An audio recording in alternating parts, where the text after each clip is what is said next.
மதுரையில் ராமராயர் மண்டபத்திற்கு வந்த கள்ளழகரை ஆயிரக்கணக்கான பக்தர்கள் தண்ணீர் பீச்சி அடித்து நேர்த்திக்கடன் செலுத்தினர்.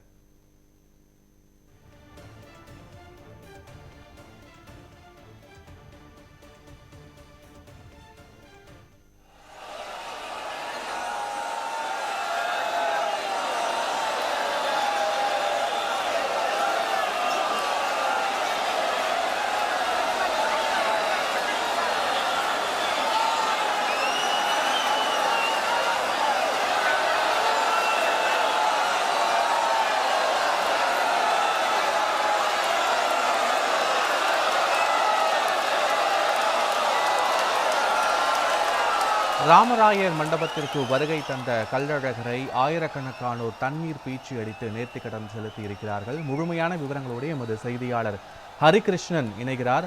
ஹரிகிருஷ்ணர், தண்ணீர் பீச்சி அடிப்பதால் பக்தர்களுக்கு ஏற்படும் நன்மைகள் என்னென்ன, மேலும் தண்ணீர் பீச்சி அடிக்க பல்வேறு கட்டுப்பாடுகள் ஏற்கனவே விதிக்கப்பட்டிருக்கிறது, விவரங்கள் என்ன?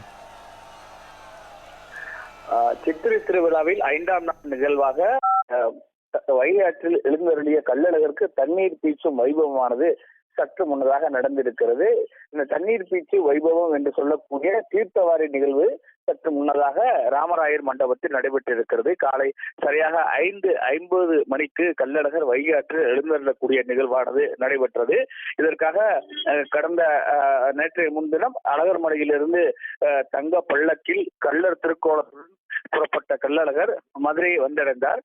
அதுக்கு முன்னதாக எதிர் சேவை நிகழ்வு நடைபெற்றது மற்றும் பல்வேறு நிகழ்வுகள் நடைபெற்றதை தொடர்ந்து தங்க குதிரை வாகனத்தில் ஆண்டாள் சூடி கொடுத்த மாலையை அணிந்து கொண்டு கள்ளழகர் தங்க குதிரை வாகனத்தில்,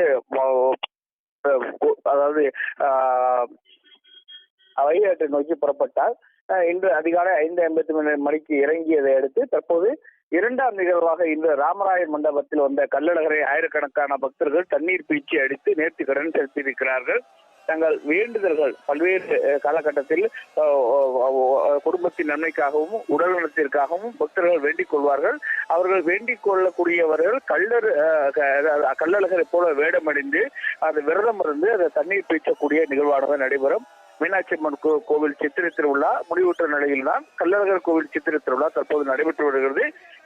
கள்ளழகர் சித்திரை திருவிழா என்பது 27ஆம் தேதி முதல் மே 6ஆம் தேதி வரைக்கும் நடைபெறுகிறது. கள்ளழகர் கோவில் சித்திரை திருவிழாவின் முக்கிய நிகழ்வாக கள்ளழகர் வைகையாற்றில் எழுந்திடக்கூடிய நிகழ்வு தற்போது நடந்து முடிந்து தற்போது தீர்த்தவாரி நடந்து முடிந்திருக்கிறது.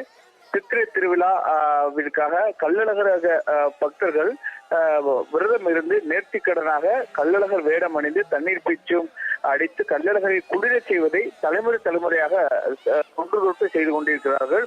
கள்ளழகர் கோவில் நிர்வாக உத்தரவுப்படி ஆட்டு தோலினால் செய்யப்பட்ட பைகளில் மட்டுமே தண்ணீர் நிரப்பப்பட்டு கள்ளழகர் தண்ணீர் பீச்சுவதற்கு அனுமதி அளிக்கப்படுகிறது. தண்ணீர் பீச்சு நிகழ்விலே அதிக விசை கொண்ட பிரஷர் பம்புகள் பயன்படுத்தினால் காவல்துறை வழியாக நடவடிக்கை எடுக்கப்பட்டு வருகிறது. இந்த நிகழ்வானது சற்று முன்னதாக நடந்து முடிந்திருக்கிறது. அந்த ராமராயர் மண்டபத்திற்காக எழுந்தருள்வதற்காக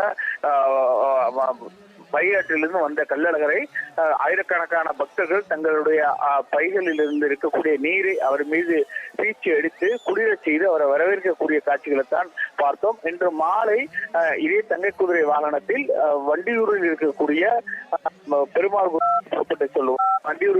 வண்டியூரில் இருக்கக்கூடிய பெருமாள் கோவிலிலே இரவு அங்கு இருந்து நாளை காலை திருமஞ்சனம் கண்டருளி அதற்கு அடுத்ததாக கருட வாகனத்தில் மண்டுக முனிவருக்காக சாப விமோசனம் கொடுப்பதற்காக தேனூர் மண்டபத்திற்கு வருவார். அங்கு தேனூர் மண்டபத்தில் கருட வாகனத்தில் எழுந்தருளக்கூடிய அந்த கள்ளழகர் மண்டுக சாப விமோசனம் அடித்துவிட்டு இரவு மீண்டும் ராமராயர் மண்டபத்திற்கு வந்து அங்கு விடிய தசாவதார நிகழ்வு நடைபெறும். அதனைத் தொடர்ந்து நாளை மறுநாள் மன்னர் சேதுபதி மண்டபத்தில் எழுந்திடக்கூடிய கள்ளழகருக்கு பூப்பள்ளக்கு நடைபெறும். கள்ளர் திருக்கோலத்தில் பூப்பள்ளக்குடன் அழகர்மலையை நோக்கி கள்ளழகர் புறப்பட்டு அதற்கு அடுத்த நாள் அழகர்மலையை சென்றடைவார். இந்த 10 நாள் திருவிழா அத்தோடு நிறைவு பெறுகிறது. இதுதான் திருவிழாவின் சிறப்புகளாக அமைகிறது. அந்த வகையில் தான் கள்ளழகர் வைகையாற்றில் எழுந்தக்கூடிய நிகழ்வு நடந்து முடிந்து அதற்கு அடுத்த நிகழ்வாக கள்ளழகர் தண்ணீர் பீச்சக்கூடிய வைபவம் தற்போது நடந்து முடிந்திருக்கிறது. காட்சிகளோடு முழுமையான விவரங்களுக்கு நன்றி ஹரிகிருஷ்ணன். மேல தூக்கி அடிங்க. வெயில கொஞ்சம் விட மாட்டேங்குது.